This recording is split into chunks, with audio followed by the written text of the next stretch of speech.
بسم الله الرحمن الرحيم، الحمد لله والصلاة والسلام على رسول الله. أهلا بكم مع حلقة جديدة من ببساطة. ويعني النهاردة طبعا كل سنة وانتم طيبين، وإن شاء الله ربنا كده يرزقنا جميعا يا رب حسن عبادته في رمضان. وبإذن الله تعالى يعني ربنا يكرمكم يا رب بالقيام وبالصيام، ويعيننا يا رب على ذكره وشكره وحسن عبادته يا رب إن شاء الله. فبمناسبة دي هنقرا بقى القرآن إزاي في رمضان. وأنا عارف إن في ناس كتيرة جدًا وشيوخ كتيرة جدًا بيقول لك إن أنت تقرا قرآن كتير، وإن أنت قدر المستطاع أن يعني تستزيد من الثواب ده.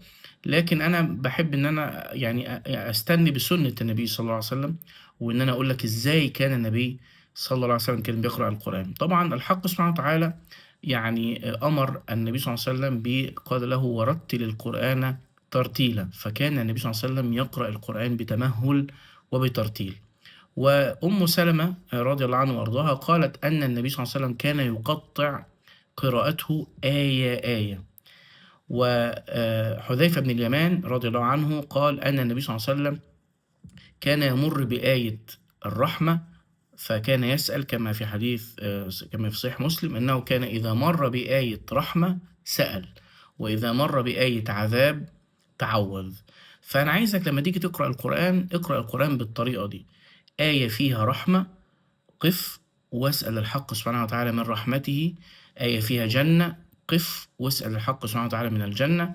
آية فيها عذاب، قِف واستعيذ من الحق سبحانه وتعالى من عذاب النار ومن النار وما إلى ذلك، وتبقى دي قراءتك.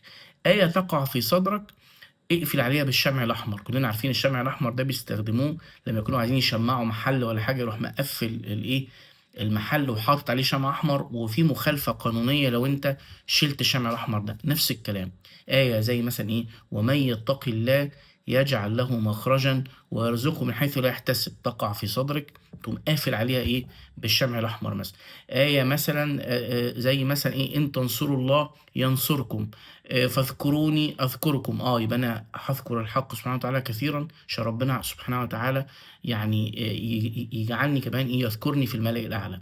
آية ومن أعرض عن ذكري فإن له معيشة ضنكا ونحشره يوم القيامة أعمى. يبقى عندي كده فكر في دماغي إن أنا لازم أكون كثير الذكر لله عز وجل، وأستقيم وأصلي وأقرأ قرآن وأكون من أهل الصلاح، عشان ربنا ييسّر لي أموري بدل ما ألاقي عيشة ضنك في الحياة الدنيا، وهكذا. يبقى نقرأ القرآن في رمضان إن شاء الله بتمهل، بترتيل، بخشوع، نقف عند آية، آية. آية فيها رحمة نسأل الله عز وجل من فضله ومن رحمته، آية فيها عذاب نتعوذ. وإن شاء الله يا ريت إن كل واحد فينا طبعًا يبدأ ختمة على طول من النهارده. ولا تنسونا من خالص دعاءكم. أقول قولي هذا وأستغفر الله العظيم لي ولكم. سبحانك اللهم وبحمدك، أشهد أن لا إله إلا أنت، أستغفرك رب وأتوب إليك. السلام عليكم.